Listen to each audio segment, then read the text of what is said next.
Hello, everyone. For today's video, I will be discussing my research topic of the Civil War as a religious conflict.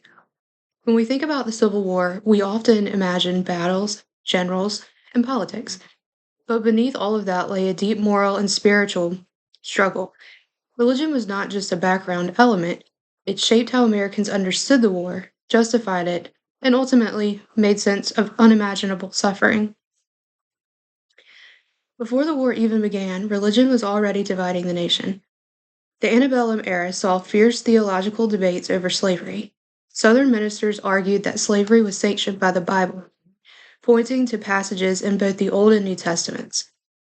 They framed it as part of God's ordained social order.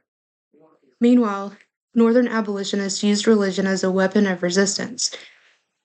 Preachers like Theodore Parker and Henry Ward Beecher described slavery as a sin and the nation's greatest moral failure. Both sides believed God was on their side, creating what historian Harry Stout calls a holy war mentality among the faithful. This meant that when war broke out in 1861, Americans didn't just see it as a political crisis, they saw it a test of their divine will. As the war raged, both Union and Confederate leaders infused their rhetoric with religious meaning. Abraham Lincoln, though personally cautious about traditional piety, came to interpret the conflict through a provincial lens. In his second inaugural address of 1865, he declared that the judgments of the Lord are true and righteous altogether, suggesting that the war's bloodshed was divine punishment for the sin of slavery. For Confederates, the war became a crusade for national destiny.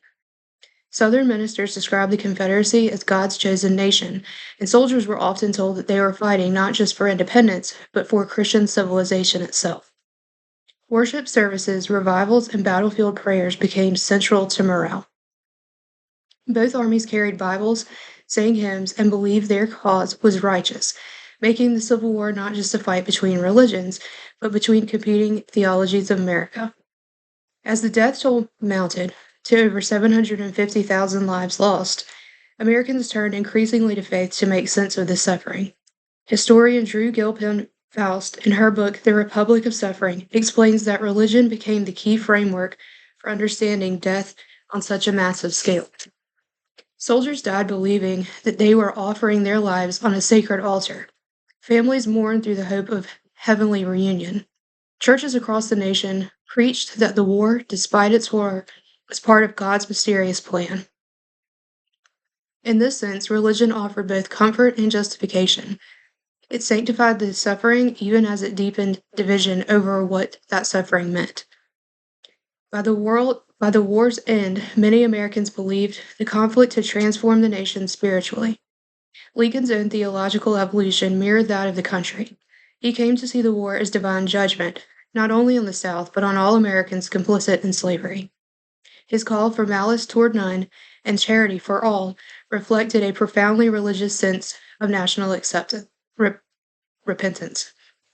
Excuse me. For others, especially in the defeated South, religion provided a foundation for the lost cause narrative, interpreting Confederate defeat as a test of faith rather than on moral reckoning. Churches helped memorialize the dead and sustain Southern identity for generations to come. So, was the Civil War a religious conflict? In many ways, yes. Religion shaped the cause, justified the fighting, and helped Americans endure its aftermath. It transformed a political struggle into a sacred drama about sin, redemption, and divine justice. As Faust, Stout, and Lincoln himself remind us, the Civil War was not just fought on battlefields, it was fought in the nation's churches, hearts, and souls. Y'all have a great day. Thank you.